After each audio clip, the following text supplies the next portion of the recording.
இறை இயேசுவில் பிரியமுள்ள அனைவருக்கும் என் காலை வணக்கம்.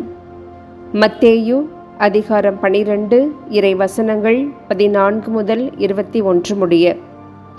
இன்றைய நற்செய்தியில் இயேசு நமக்கு கூறும் அறிவுரை. திருச்சட்டம் மனிதரின் நலனுக்காக அளிக்கப்பட்டது என்பது இயேசு அளித்த விளக்கம். ஆனால் சட்டத்தின் பிடியில் மக்களை அடக்கி வைக்க விரும்பிய பரிசேயரோ மக்களின் உண்மையான நலன் பற்றி கவலைப்படவில்லை. எனவே அவர்கள் மனிதருக்காக பரிந்து பேசிய இயேசுவை தங்கள் எதிரியாக பார்த்தார்கள். அவரை ஒழித்துவிட வேண்டும் என்று திட்டம் தீட்டினார்கள். இவ்வாறு செயல்பட்ட பரிசேயர் உண்மையை தேடிட மறுத்தார்கள். கடவுள் மனிதரிடமிருந்து எதிர்பார்ப்பது என்னவென்பதை பரிசேயர்கள் தெரிந்து கொள்ள விரும்பவில்லை. மாறாக தங்களுக்கு கடவுளின் எண்ணம் தெளிவாக தெரியும் என அவர்கள் நினைத்து இருமாந்திருந்தார்கள். ஆனால் இயேசுவோ கடவுளின் திருவுளத்தை தம் வாழ்வில் நிறைவேற்றுவதையே தம் குறிக்கோளாக கொண்டிருந்தார். மனிதர்களுக்கு நன்மை செய்வதே அவருடைய இலக்காக இருந்தது. அவர் மக்களுக்கு குணமளித்தது அவருடைய இரக்கத்தின் வெளிப்பாடாக அமைந்தது. இயேசு மக்களுக்கு புரிந்த பணி கடவுளின் அன்பை அவர்களோடு பகிர்ந்து கொள்வதில் அடங்கியது.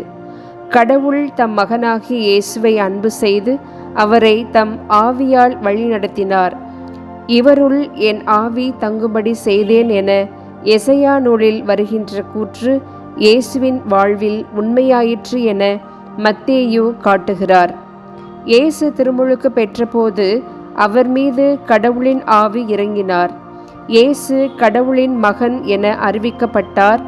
அதுபோலவே இயேசு உருமாற்றம் பெற்றபோது என் அன்பார்ந்த மைந்தர் இவரே என்னும் முழக்கம் வானிலிருந்து வந்தது. கடவுளின் ஆவியால் இயக்கப்பட்ட இயேசுவின் வாழ்வில் தாழ்ச்சியும் எளிமையும் துலங்கியது. அதே பண்புகள் இயேசுவின் சீடர்களாகிய நமது வாழ்விலும் துலங்கிட வேண்டும்.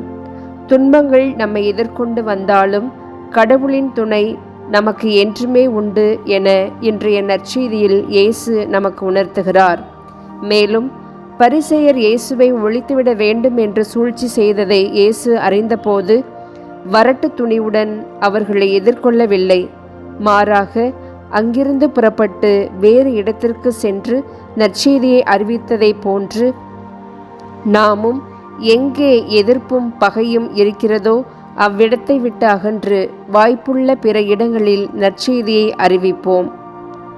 ஜெபம். ஞானத்தின் ஊற்றே இயேசுவே, எனது பணி வாழ்வில் எதிர்ப்புகள் வந்தாலும் வாய்ப்புகளை பயன்படுத்தி நன்மைகளை தொடர்ந்து ஆற்ற எனக்கு வரம் தாரும்.